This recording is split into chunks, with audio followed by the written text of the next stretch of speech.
Good afternoon. My name is Seitz, and I'm here on behalf of the Florida Environmental Literacy Working Group to talk about Environmental Literacy Plan. And to start out with, I want to give a definition for environmental literacy. So the awareness and knowledge of interrelationships among natural systems, the skills to investigate and make informed decisions, and an understanding of how to apply that information.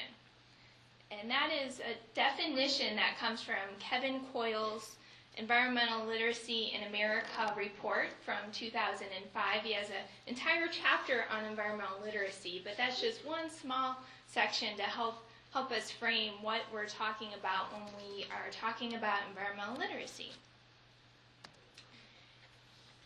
So I want to think about two factors that contribute to individuals wanting to take action on behalf of the environment. And a lot of this has come in Rosie's discussion earlier today.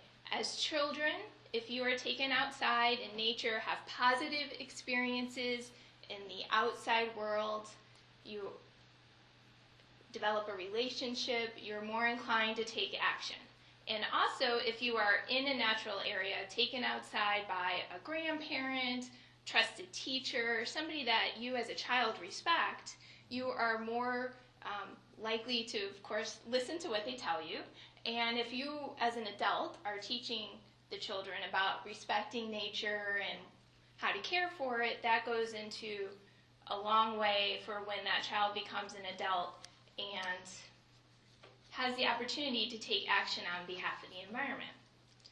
Now, unfortunately, researchers have uncovered that children are having less time in natural environments. They're not being given the time or the opportunities to go outside. And let me ask everybody a question and think about this for a moment. What do you think, so children in the United States under the age of 13, how much time do they get on average during the week to go outside, unstructured time? How much on average per week does the average child under the age of 13? Let's just take a couple of numbers. Half hour? 30 minutes? I think you guys read this ahead of time. It is on 30 minutes, right? 30 minutes of average of time. Okay? So think about that as we continue. Is that a day or a week? For a week. In a week. In a week. Okay. So if we're moving on we're looking at adults now, 3 out of 10 Americans can pass a basic quiz on environmental knowledge. And so think about this. I'm going to ask you for some couple other numbers. Of adults, how many believe that, now these are adults that have been surveyed, believe that the government has a role in educating adults about environmental issues, environmental problems?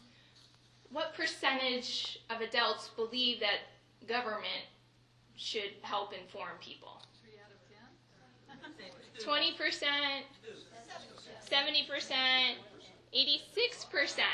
That was a surprising number. Okay, now the other one. How many adults see the environment and the economy as connected, right, where they influence each other? What percent might that be? 25. 5%, 63%. So it's interesting to me that surveys are showing that adults believe that the government, and maybe it'd be another organization, but just the fact that they believe other adults need to be informed about environmental issues and problems. They realize that the environment and the economy are connected. There's some direct correlation. Yet, children are spending less time outdoors. I find that's an interesting element. Now, before we continue on about, no, I'm wrong. So with that type of data that has come out in research reports, the No Child Left Inside Act legislation was proposed. And that started, the first proposal was in 2009, and it's a proposed amendment to the Elementary and Secondary Education Act, which goes to fund primary and secondary education across the nation. Now, the purpose of the proposed amendment is to ensure that students have a basic understanding of the environment before they graduate. And in the legislation, there's a requirement to have a state environmental literacy plan, which I'll refer to as ELP or ELP for the rest of the presentation. And in this legislation, there's potential funding. Well, that says there will be funding available. How much, we don't know yet. But the funding is dependent upon the state having an environmental literacy plan, and the funding would go to teacher professional development and resources for teachers and schools to have more environmental education support resources for the students and for the schools.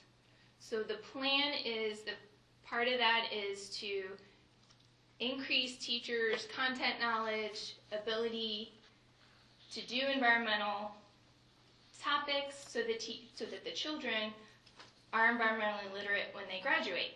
Now currently, the legislation, I said initially, was proposed in 2009, and we've had other national topics that have needed more attention in Congress. So recently, this spring, actually in this summer, in July, the legislation was proposed again, and it's currently there are no Florida senators or representatives that have signed on to co-sponsor the bill as of 2 weeks ago when I checked. But that could change. Now, I'd like to take a look at some milestones of environmental education here in Florida to give you a framework in case you're not aware of where we've been and where we are now in terms of how it could relate to an environmental literacy plan. So in the early 70s, we had a Florida Environmental Education Act was adopted. We had an Environmental Education Advisory Council, and the Department of Education had a Bureau of Environmental Education that was created. So later on in the 80s, we had the League of Environmental Educators in Florida, or LEAF, was formed. And then we had environmental education funding was cut. Now, part of that was because of mismanagement of funds that were available at the time, and also the support for environmental education was there, but legislators weren't being told about it. You know, they said, "Oh, okay, we need all this support. We're going to adopt an Environmental Education Act," but then people stopped talking to them or telling them about how the programs are working, or, "Oh, thank you for supporting this legislation." And so when funding was mismanaged, they said, "Oh, well, nobody wants this anymore," and that's partially why the funding was cut.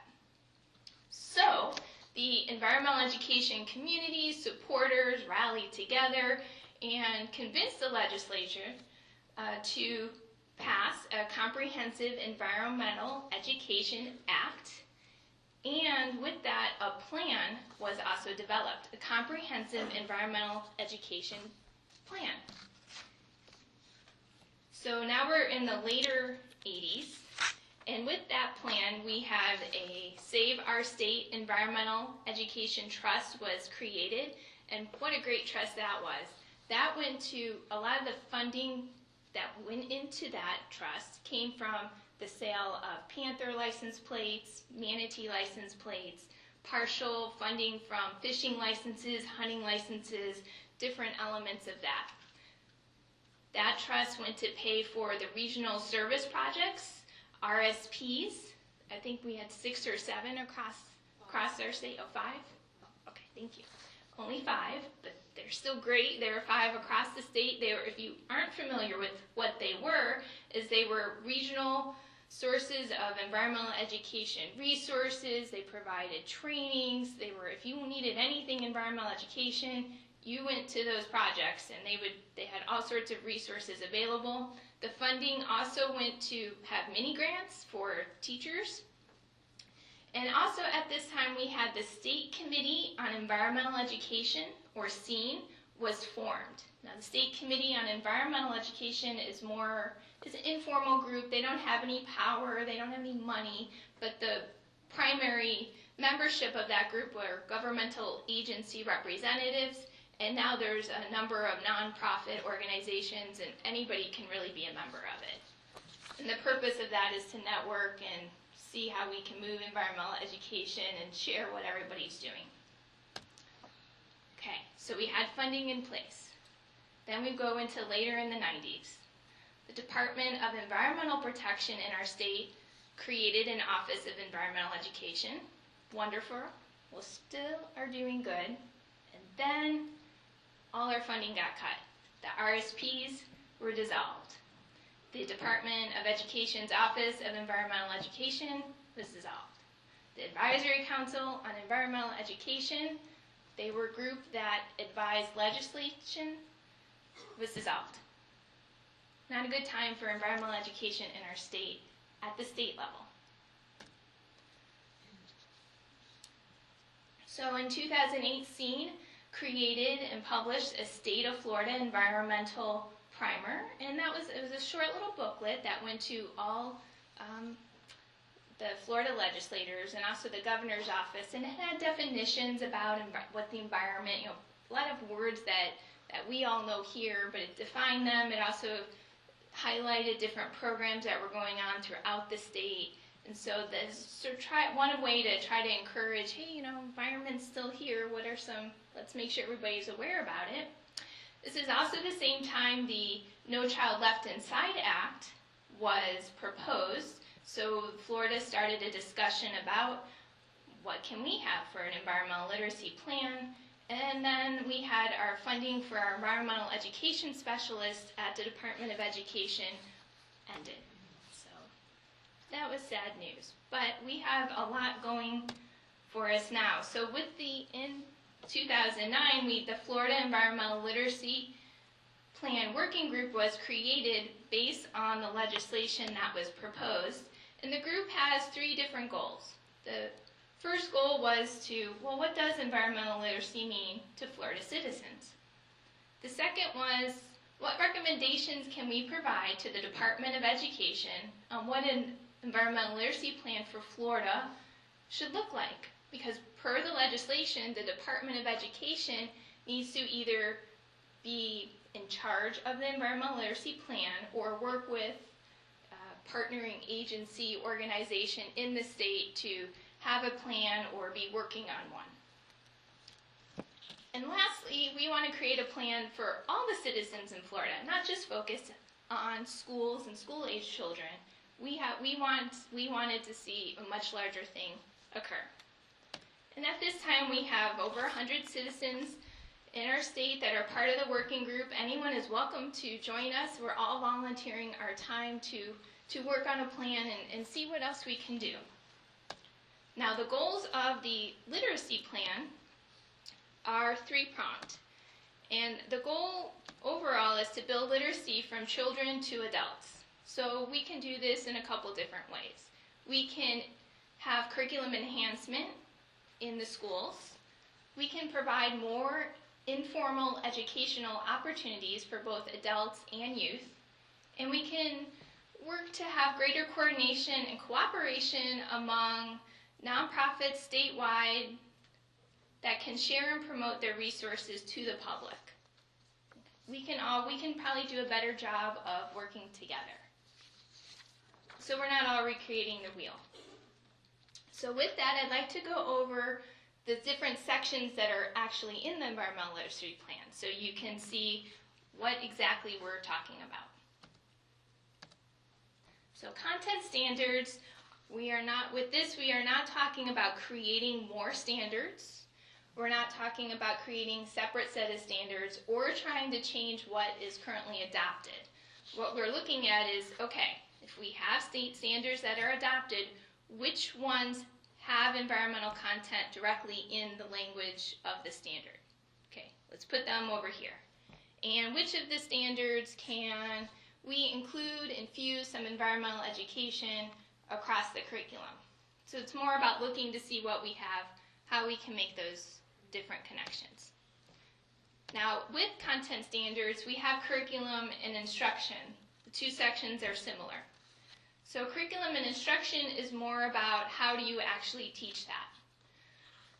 For example, if you have a standard that says a student must learn the water cycle, okay, well, how does a teacher inform students about the water cycle? Do they just open the textbook? Do they take them outside and do a hands-on activity? You know, how do they actually teach that standard? So the curriculum instruction, our focus here is what are best practices for teaching these different topics? How do we get these materials to the teachers in the classroom? How do we train the teachers? How do we get them to professional development opportunities so that this is all used? Now we want to also infuse environmental education graduation requirements so that we ensure that high school graduates are environmentally literate. Now I do want to mention that, for example, the content standards and graduation requirements are part of the legislation. The proposed legislation for No Child Left Inside. So the titles of these sections are not all wishful thinking on our behalf. They are actually what's in the proposed legislation and what is required within an environmental literacy plan.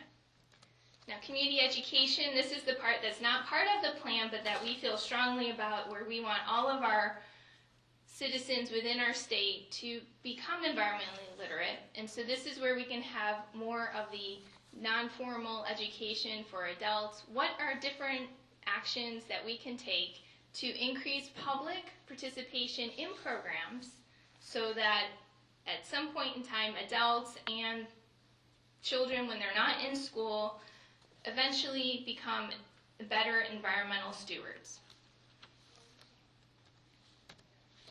Now, professional development has a couple of different elements. We have professional development for the in-service and pre-service teachers, and this is to improve their content knowledge on environmental issues, science issues, and also to improve their teaching skills to teach these concepts both inside the classroom and outside. And then we also have professional development for the non-formal educators. What are ways that we can improve, increase their knowledge, their skills, their competence to teach these different topics, both in the classroom, outside the classroom, where you already work, and in the facilities, in the space that you have. Okay, green schools. Now with green schools, there's a lot of national and state efforts that already have green school initiatives. So we're not talking about creating even more programs, but using the ones that are already there and encouraging schools and school districts to take part in the Florida Green School Network or in the U.S. Green Ribbon School Program. Take what's already there, encourage more use, and also to have schools work with their existing non-profit organizations in their communities that they can partner with to provide outdoor field experiences, authentic outdoor field experiences, hands-on experiences, whether it's on the school grounds or if they're able to travel to a site near the school to do some additional things. So ways to partner together. And I'm sure with some of this you might be saying, well, I already do that, or our organization already does that. And that is fabulous. And I know we have many organizations in our state that do a lot of these things, but we're trying to make sure that it's more broad-based, because not all counties have these resources in place, such as you do in these surrounding counties here. And lastly, we need to measure environmental literacy. The last section of the plan is, okay, well, you have all these other elements in the plan. How do you know they're working? How are we going to measure that if a nonprofit starts doing possibly enhanced programs or changes a little bit how they do programs? How are they measuring what's happening? if we are pointing out some of these standards, that content standards that teachers already are using in the classroom, how do we know that students are actually gaining knowledge on that? So how do we measure that? This is probably the most trickiest section, I think, to work on, because the measurement is always tricky way to do that. So those are the different sections of the plan. The Florida Environmental Literacy Plan Working Group worked with the Florida Aquarium to apply for a grant through the Florida Department of Environmental Protection. And so I'm happy to say the aquarium did receive a grant which brought together 12 people to work on the draft of the plan, our writing team. And the team met recently in August. And so now we are finishing up the draft that we have, making final touches in November of this year. We'll have it posted for public comment, and I hope everybody is able to go to the plan and read one part, read the whole thing, whichever you'd like to do, and make some constructive comments for that. And then we hope in February of next year to revise the plan, and then by next summer have the final plan posted. And how can you help? Well, hopefully you can help as being a reviewer of the draft plan and providing any comments that you see fit. And lastly, to support the plan when we finally are able to post it next year, is this in a way of supporting it as, yes, as an organization, we'd like to implement areas that we can, that make sense for us. And also to share the plan with other organizations that you work with, or your community, or schools, anybody else that you believe can benefit from that. So with that, I do appreciate your time this afternoon. That's my contact email, and the wiki right there, the wiki address, that's where we have numerous resources about environmental education in Florida, a lot of the historical documents, snippets of the plan. I will say as of today, it's not as updated as what we have the draft right now, but I'll probably be working on that this weekend. So if you check back on Monday, there'll be more information up there. But there's a wealth of information on these different topics, and a lot of resources I didn't even know we had in the nation that our different working group members have provided. So it's a good resource. So with that, I'd like to see if anybody has any questions, comments you'd like to share. Oh, no question.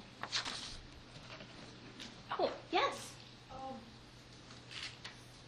It seems to me that one of the major reasons why the children are outside as much as they used to be is because of this fear of children being snatched, kidnapped, sexual predators, that kind of thing. I just was wondering, if you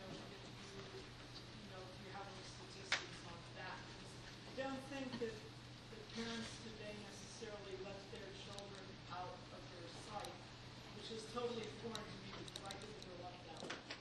Right, thank you. So the question, if you didn't hear on this side, was one reason why children may not be permitted to be outside as much is because of the fear of them being snatched or some other horrible thing happening to them, and if we have any statistics on that. And I don't, but I'm writing that down now to see if there is some type of statistics that we can obtain on that. I do not have that type of information, but it's definitely a good point. There are statistics, and I know Okay. Tabitha Beal from Polk County knows them. Okay, what's the name? Tabitha Beal. Oh, Tabitha Beal. B-I-E-H-L. Okay, thank you. Any other questions or comments? Yes? Another obstacle that you probably face is I've talked to a lot of teachers because I help out my daughter's school, and their schedule is shortened as far as what they can and can't do with the kids as far as outside, because they are pretty much told and forced to teach all this stuff towards testing. They have to teach all this stuff and cram it in the year for these kids to take a test at the end of the year and cover all their material. So it shortens what they can do throughout the year with stuff like environment that they want to do. Yeah, and that's an excellent comment. If you didn't hear, is that teachers also don't have the opportunity to always take their kids outside because they're encouraged to follow a certain plan and only teach certain things, so it limits the amount of time that they have to go outside. And that's a good point, and that's a discussion we had often with the writing team, is that one of the things that we are suggesting is that there's these different pacing guides that are in the schools that the district requires teachers to follow, where this week you have to teach this, this, and this, and with this material, is working with the districts in some fashion to encourage more outdoor elements, more environmental type activities in there. So for example, just throwing this out there, maybe an activity would be using something from Project Wet as a proved element, and that might require them going outside. So that's definitely important, and we've had lots of discussions on how can we not get around that, but how do we work with school districts to better enable their permissions to permit teachers to either have a little more flexibility or be able to use their surrounding school outside areas as part of the learning environment to teach the different topics they need to teach. Karen? That's where your whole education part comes in, is integrating that they're going to be learning, as Rosie said earlier, the multiple intelligences. It's going to help a lot of kids do better on the test, and we need to educate the education community. Yes, thank you. So if you didn't hear Karen saying, well, what we really need to do is educate the administrators and educate teachers that may not realize about all the great benefits of environmental education. Yes? Just kind of leading on that with this transition of the Sunshine State Standards into the Common Core, do you see more opportunities, the same or maybe less, in terms of being able to provide these outdoor classroom opportunities that are integrated with the extant curriculum? How is that maybe going to change, do you think? Right, so how do the new standards affect the opportunities to do possibly more outdoor education or environmental education in the classroom? I don't have an answer for you on that. I personally have not seen all or read all of the ones available, but I do know that one of the goals of the writing team when we're working on the plan was to write it in a way where it's not adding more work for any of the teachers. It's not creating more like requirements, but it's trying to use what's already there and enhance what's already there to better able teachers to be able to bring more environmental education in or improve the school's grounds, learning opportunities, centers that they have. Thank you. And you're going to be here for the rest of the day? Yeah, I'll be here for a little bit longer, at least throughout the break. Okay, so we need to go ahead and break for cookies. This.